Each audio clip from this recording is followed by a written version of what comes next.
So Jesse Michels just released another interview, and holy shit. In the Chase Brandon book, you have this whiz kid who sort of, comes out of the Office of Strategic Assessment, which is an offshoot of the Office of Strategic Services, which is pre-CIA, 1942 to 1945. And like, he's this whiz kid, and he's like helping them analyze these like timelines.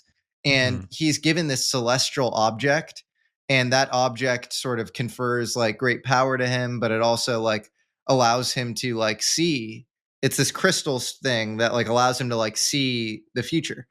And Wait, where this is a potentially fictionalized version of something that could be real. Yeah, I mean, that part seems so beyond like my ability to like say it's definitely real. I mean, that's crazy, right? But like, I think Chase Brandon had some truths that he hid in the fiction, and I think they're probably like, if you read his account of Roswell, for example, that's being vindicated by all these whistleblowers, by this movie, The Age of Disclosure, like all the kind of official disclosure-y stuff seems to be vindicating his like account of Roswell. So guys, get this, okay? This is not the newest episode. This is just to build on top of that. You see, as he talks about Roswell, guys, in the newest episode, he talks about these atomic weapons. These last three we developed, which was like fucking atomic bombs on steroids, right? And it even affected the atmosphere around the Earth. Like, it went that far, okay?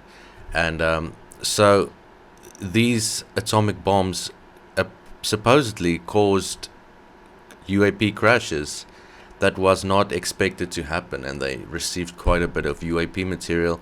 And another thing is, he talks about Roswell in that newest episode. Guys, I definitely recommend checking that shit out, okay? Jesse Michels' content is just so good. I've really become a massive fan of American Alchemy, and you will not be sorry if you check that out. Definitely do so, link below. But first, watch this video finish, subscribe, notifications on, like and share. Sharing helps the absolute most, guys. We're going to be the fastest growing channel real soon. Watch till the end, because the best parts are there. You could say those are two autocorrelated fake sources. I don't think they are. I think this, all these entities have to let this stuff out now. And so that's why, to the extent anybody feels like there's some contrived push going on in UFO world, I think they're trying to get in front of like, this thing bursting at the seams in the information age with like AI, where you can like query anything, and like your ability to like research these things is just going to get like so much faster. So yeah, for sure. I also think, as well as get faster with research, and I think your intuition also gets significantly better with recognizing bullshit, seeing whether things are fishy or not, if that's the correct terminology. And I think you just get overall more effective at everything involved, right? Did you get a chance? Did you see that film at South by? I actually didn't. I wasn't able to see it. Yeah. Have you seen it? No, I didn't. Yeah, no, I haven't. Okay. I haven't. But yeah, I don't think I have said this at any point, but Jesse and I briefly met during South by this year, and I kind of thought you and Chris may have seen it, but we didn't get a chance to talk. Chris about saw it. I didn't see it. Oh, he did. He did see it. Yeah. Okay. Has he told you any of the? Are there any like major bombshells you think that are going to come as revelations from that? So the reason I brought up the Roswell thing is I think it's like they say that there were like 4 beings in the Roswell crash, and who is saying this? Do you know? I think it might have been Eric Davis. So Eric Davis, we've spoken about significantly in the past, right? And this guy just keeps on coming up. He's a prominent figure. And Roswell getting a ton of credibility recently. It's seeming so much more every single time any news comes out that Roswell was a cover-up, and a vicious one at that, right? Like, one of the witnesses they made sit with his tinfoil, and they like told him he can't say anything, and he was just shut the fuck up, right? And so he was made to debunk it, even though he did not want to. So that's really significant. And just things about Roswell specifically. I have a Roswell shit. I believe Roswell, some weird shit happened, right? And everyone that was there in that time, that was involved, if they're still alive, they all say something weird happened there, right? Is that just humans being excited with odd news, or is that? Well, let me know what you think about Roswell specifically. I'm not sure though. Oh wow. Yeah. Okay.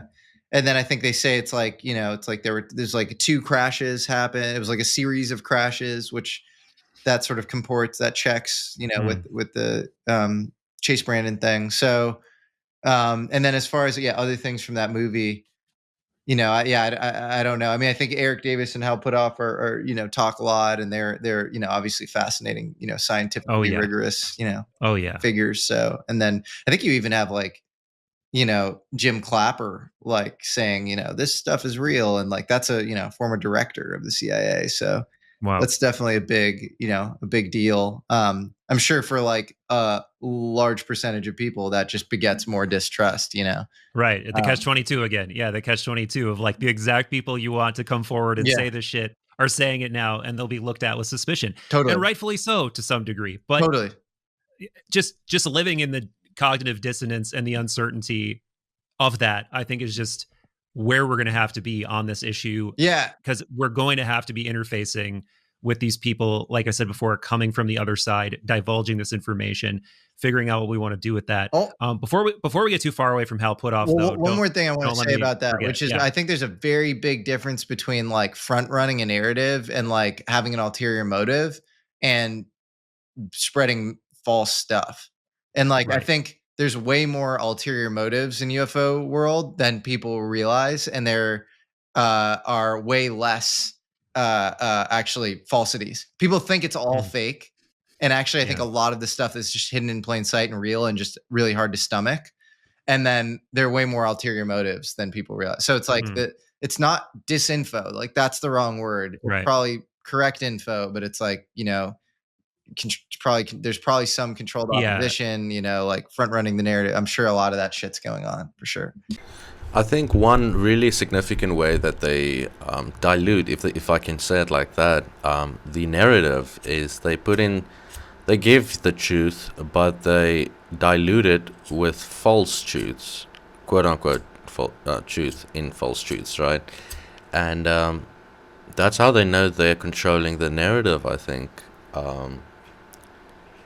And I think so. Let me know what you think, because has been a lot of talk about like putting in something extra, some detail or specific thing, and then it's not true, but I think that's how they know they control the narrative, right?